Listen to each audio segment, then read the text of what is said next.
Welcome to another episode of the Common Man's Take on Sports with Kevin and Quentin. So, today you wanted to talk a little bit about the NBA, but before we get into that, let's talk about this weekend.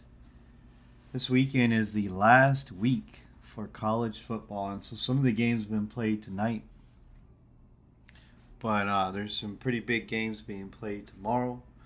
Obviously, everybody knows the biggest one, Ohio State and Michigan.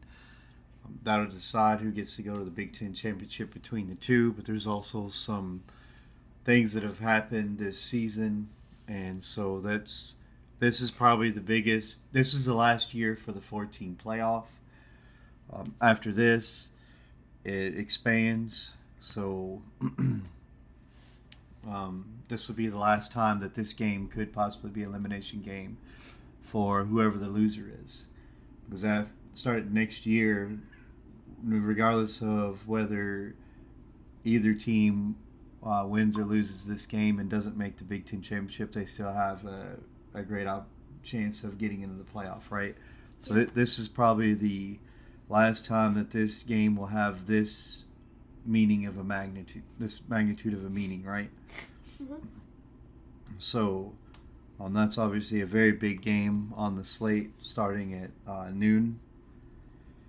There's Alabama and Auburn, which Auburn's not that good this year, so that's not as big as a game. But sometimes that game is, in the past years, it's been a pretty big game because Auburn has beat Alabama in that game and kept them out of the SEC championship. So I think as of right now, even if Alabama lost that game, they've clinched the SEC West, so they're in regardless. Yeah, so I mean, it doesn't really matter if Alabama loses to Auburn because they beat Ole Miss, and Ole Miss same record if Alabama loses. But yeah, they'll still make that SEC championship game, so it doesn't really matter if they lose in the Iron Bowl or not. Yep. There's a big game in the Pac-12 or Pac-10. It's Washington and Washington State. So if Washington wins this game, they're in. If they lose it, I'm not really sure what the rules are for that conference. I know that Oregon's only lost this far is to Washington, so it'd be interesting what the tiebreaker is for them. If it's head to head, then Washington still gets in with that one loss. I mean, even if Washington loses to Washington State, Washington will probably be number one still in Pac-12 because they beat Oregon. Oregon will have the same record as them if they beat Oregon State tonight. Mm-hmm. So Washington will probably still be number one and play Oregon in the Pac-12 championship. But Oregon loses tonight, I actually have no idea who's going to be second place. I think Oregon might keep it. I don't know, but I know Iowa punched their ticket. They are the Big Ten West representative. I'm pretty sure Georgia has punched their ticket. They are the SEC East representative for the SEC championship game. So both of those have been decided. Honestly, looking through this slate of games, the biggest game that's going to matter tomorrow is the Ohio State-Michigan game. That's the one that's for all the marbles, right? It's whoever wins that game gets into the Big Ten championship. Obviously has a huge opportunity to get into the playoff, the last 14 playoff. So that game holds a tremendous weight for it. Yeah, my thoughts on this game, really, I think that whoever loses probably won't make the college football playoff. I mean, this is probably the game that's going to make the biggest change in the playoffs. After week 13, I think this is going to make the biggest change in the playoffs, to be honest, by any other game. And I really think if Michigan or Ohio State loses in this game, they're probably not going to make the college football playoff. I don't agree with that. Because you have Georgia, Florida State, Washington also undefeated. So whoever wins Ohio State and Michigan will also be undefeated, that fourth team. So I'd say they'd be. I know what you're saying. Florida State will probably get in if one of those teams loses. So that's how I think that the college football playoffs is going to work. Right here, if Michigan loses, they get out. If Ohio State loses, they're out. So, because you got 5 undefeated teams. I don't agree with that. I agree with part of that. So, if Michigan loses this game, they're out. I think that Michigan has to win out to get into the playoff. There's no doubt they have to win out or they won't get in. Ohio State, on the other hand, if you listen to a lot of the sports channels, they give them credit for the Notre Dame win, they give them credit for the Penn State win, and then they would have another top 5 win against a tough Michigan team. So even in one loss, I think they could still back their way into the playoff and have a legitimate they'd have a legitimate argument to get in, just because of they would have, at the time they played Notre Dame, I'm pretty positive they were a top 10 team also, and when they played Penn State they were a top 10 team, so they would have 3 top 10 wins. I'm pretty sure Florida State does not. I don't know if there's another team in the top that has that many wins against top rated teams. So to be honest with you, I think that Ohio State could still get in if they lost to Michigan tomorrow.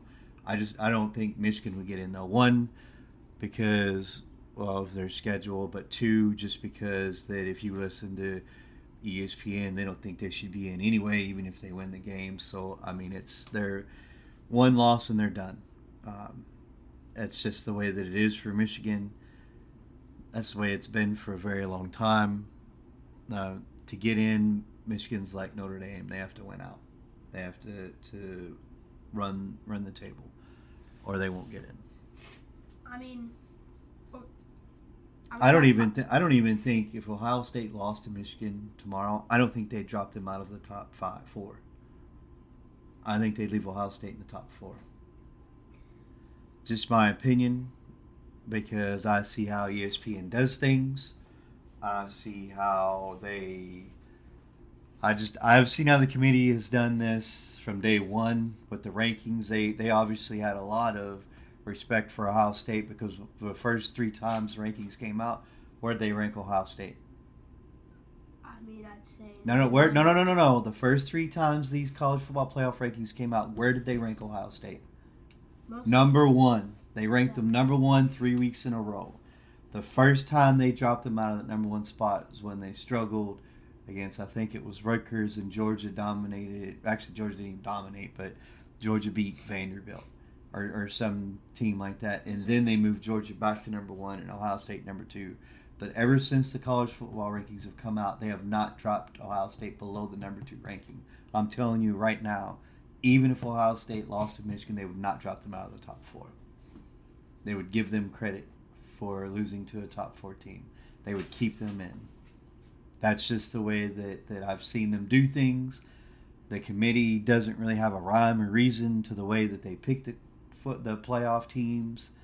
One year they say it's this, the next year they say it's that, the next year they say it's this, the next year they say it's that. They really just pick them however they want, and then use whatever narrative they want to justify the 4 teams that they put in. We'd all like to say that they pick the right teams and they use the same criteria every year, but they don't. If you go back and look, since this playoff has started until now, the criteria is never the same. They change the criteria to let the teams that they want in. And it's just my opinion that they would let Ohio State in. I mean, I put up a great example. I just want to tell you, there's 5 undefeated teams. One team loses. Hey, did they let Ohio State in last year when they lost to Michigan? They let them in the playoff? I'm just asking. Did they let them in the playoff when they lost to Michigan last year? Well, yes. They did, didn't they? Interesting. Because there's no other one-loss team in that playoff. There's no other one-loss team in that playoff. ESPN So is very, very high on Ohio State. They always are every year. I'm telling you, even with Ohio State, Michigan, I think Ohio State would get in. They would find a way to get them in. That's just my opinion. I mean, you got 5. Now, on the other hand, if Michigan loses tomorrow, they're out. It's not even a question. They're out. You got Feinbaum. You got Stephen A. You got all these guys out there crying for Michigan not to be in anyway. So Michigan loses tomorrow, that gives them an excuse to leave them out. That's just what I think. I mean, last year there was no other one-loss team. This year there's 5 undefeated teams in here. You got Georgia, Ohio State, Michigan, Washington, Florida State. If Florida State very well could lose in their championship game, and so could Washington. I've seen it happen. I'm telling you. I mean, you got 5 undefeated. I could see a scenario where they would leave the Michigan, the Big Ten champ, out and put Ohio State in. There's no way that could happen because Michigan beats Ohio State, wins the Big Ten championship. They're undefeated, so they get in. There's no way ESPN can drop them out. If ESPN drops them out, Committee can do what they want to do. It's not ESPN, it's the committee, but the playoff committee can do what they want. But anyway, I mean, there's 5 undefeated teams here. I still think there's a path for Ohio State to get in, even if they lose to Michigan tomorrow. I mean, if Florida State loses, then Ohio State will probably jump in to the playoffs. Mm-hmm. Washington loses to Oregon. That scenario. Well, Oregon, they wouldn't play Oregon, would they? Who are they playing? They're going to play Oregon in the Pac-12 championship. Oh, they are? Yeah, they are. Well, that's interesting. Yeah. Well, then, if that's the case, then Oregon, that game came down to the wire last time, so if Oregon beats Washington... Then Oregon might actually get into the playoffs. If They would let a one-loss Ohio State in before they would a one-loss Oregon team. Sorry. But anyway,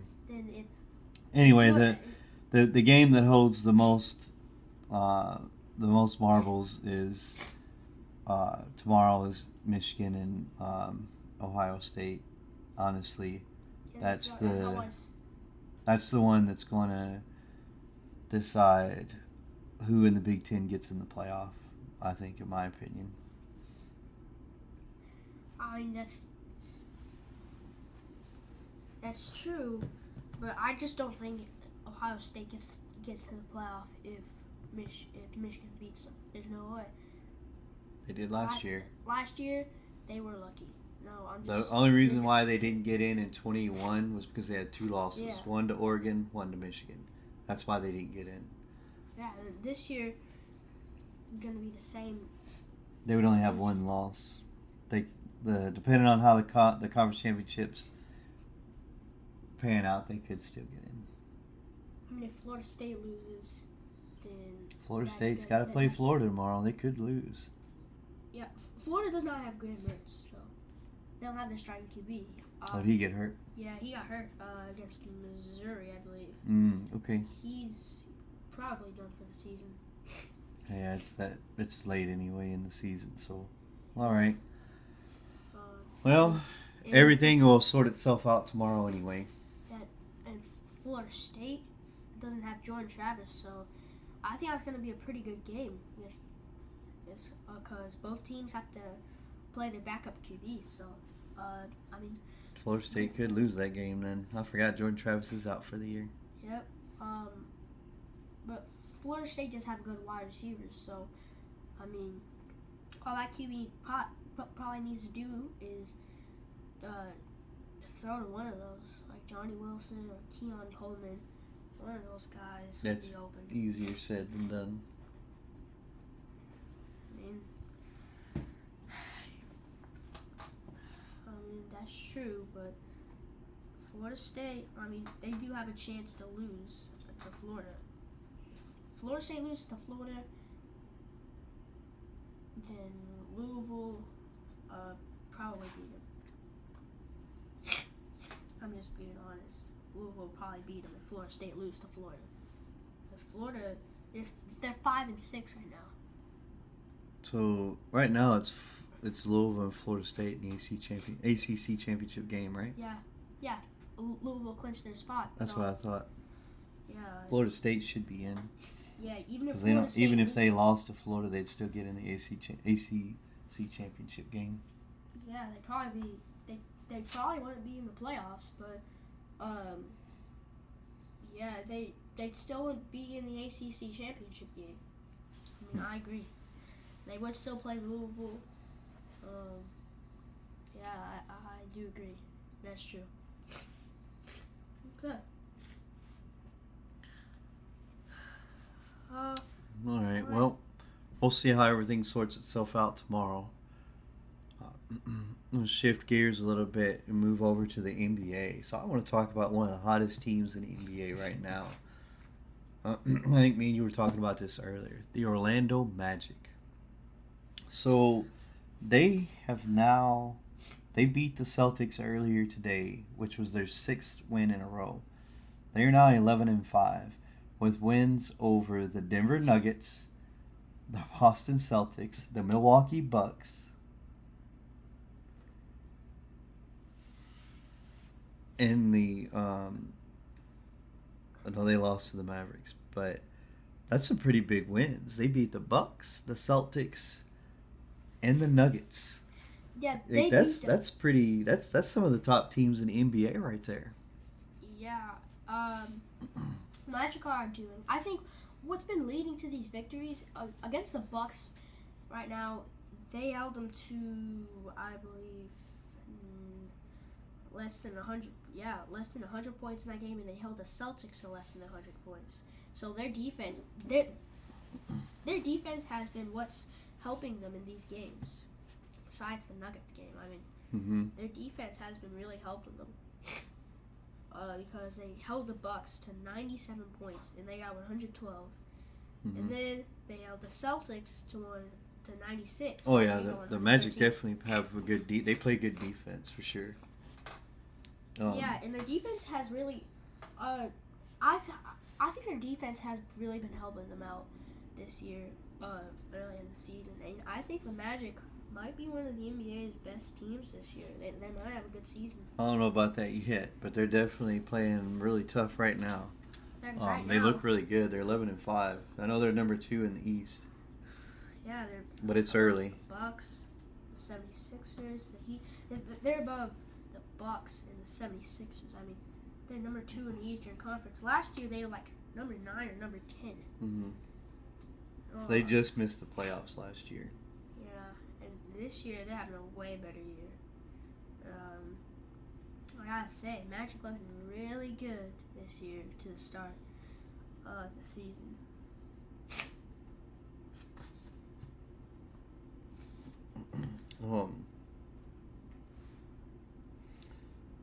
Yeah, I agree. They look really good.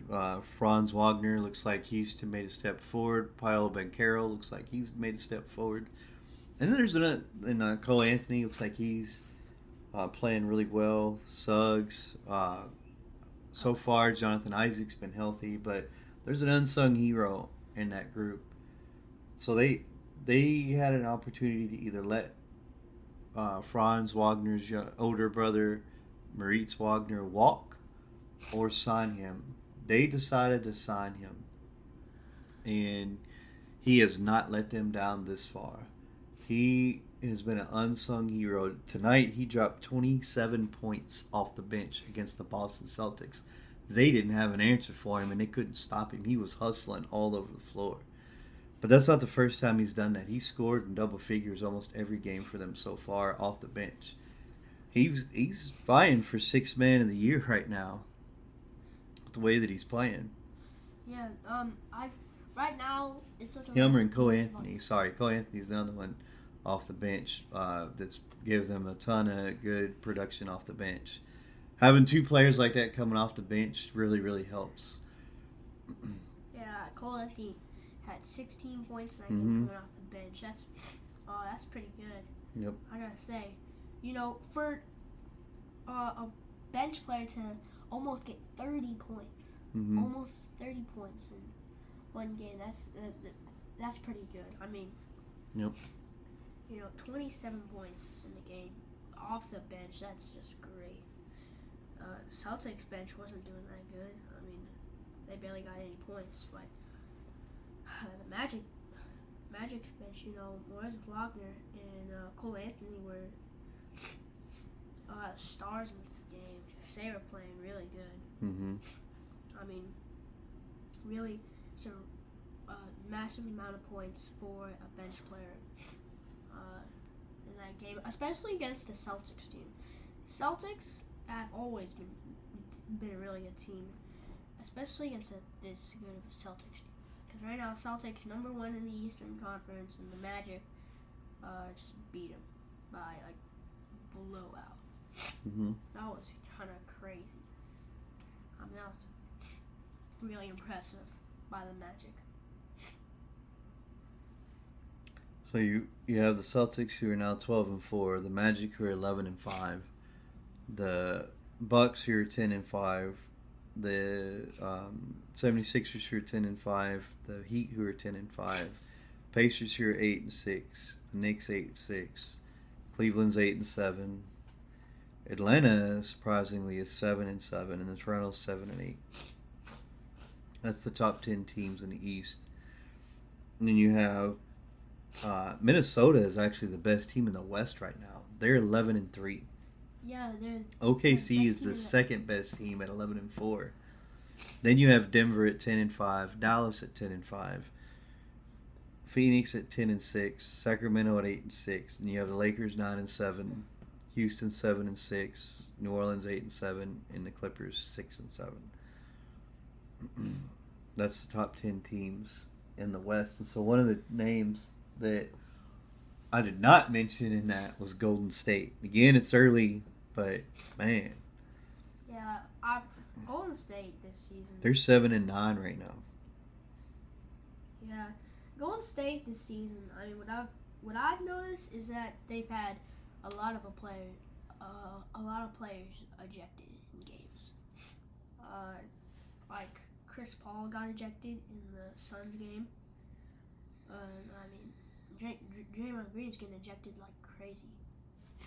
And I mean, the Warriors, they're just not looking that good this season. I think what they need to do is trade Draymond Green, at least do something. They're not going to get a return for him. He's too old. He's not the player. He was a good role player for Golden State, but he fit Golden State's system. Anywhere else, I don't know if he necessarily fits the system. Because you got to look at, whenever you trade for a player, you have to look at fit, right? I don't know if he fits anywhere else, nor do I know if any other team puts up with the amount of nonsense that Golden State has put up with from him, from all the technicals and the fines and just the ridiculousness that comes with Draymond Green. So you'd have to find somebody who'd be willing to take that on. I don't know what his contract is, but I'm sure that that's another factor in that. Yeah, Even his defense isn't as good as it was in the past. You can see that he's kind of fallen off a little bit in that area. So that the question becomes, is the return on investment enough to put up with all the baggage that comes with him? And I'm sure there's some teams that would say yes, but I don't know. For me, it would be a no.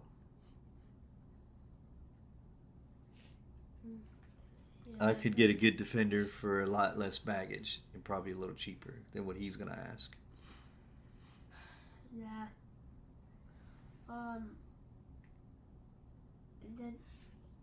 The only thing Golden State would do right now, I mean, Golden State can't handle all these ejections and fines, all these things. They've had to handle it pretty much ever since Draymond Green came into the league. I mean, he's just been doing ridiculous stuff, and I think the Warriors are tired of it, but his teammates just can't. They're not gonna trade him. Cause, I mean, Well, of course, he's best friends with Steph Curry and Klay Thompson because they've all been there together from the beginning. Yeah. So they're not going to want the front office to trade him anyway.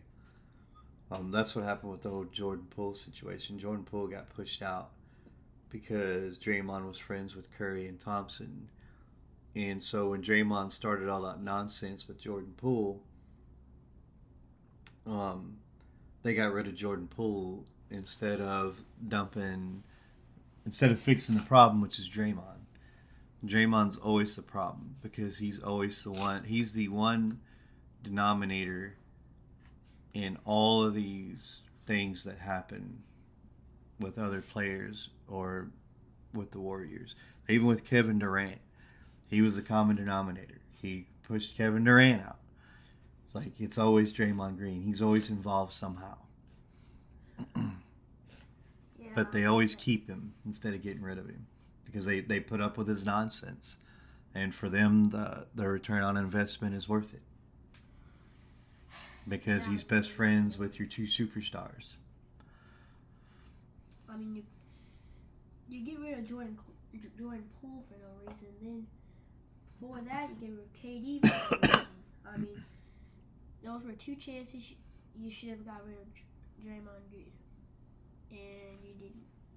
You got rid of the players you shouldn't have got rid of. Not necessarily maybe got rid of him, but you should have pulled him. That was your opportunity to pull him to the side and say, hey, either clean it up or you're out of here. Excuse me. Yeah, I agree. I mean, right now, if Golden State, Draymond Green gets into a feud with one of the Golden State's players again, I mean, you gotta at least tell Draymond Green that you're not gonna put up with. I mean, a team can't put up with this much of just ridiculousness. Yeah.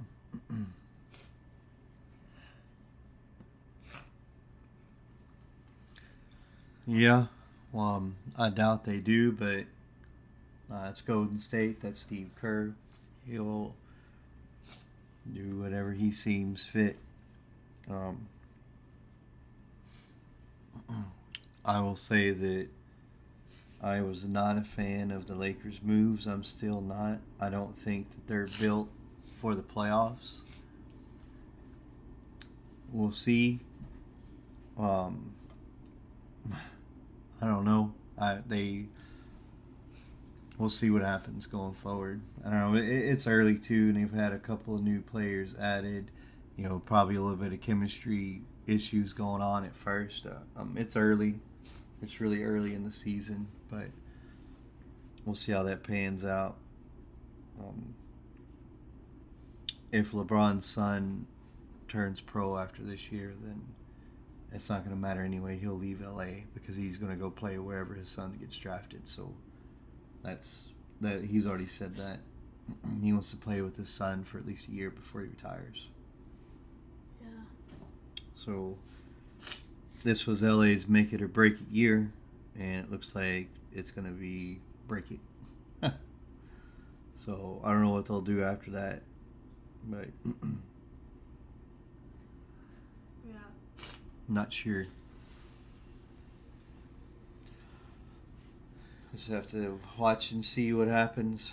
But it's early in the NBA season, but I will say that, like we talked about earlier, the Magic are a pleasant surprise right now. We'll see if they can keep it up all season long, and it'll be the first time in a long time that they make the playoffs. I'll have to go back and see when the last time they made the playoffs were.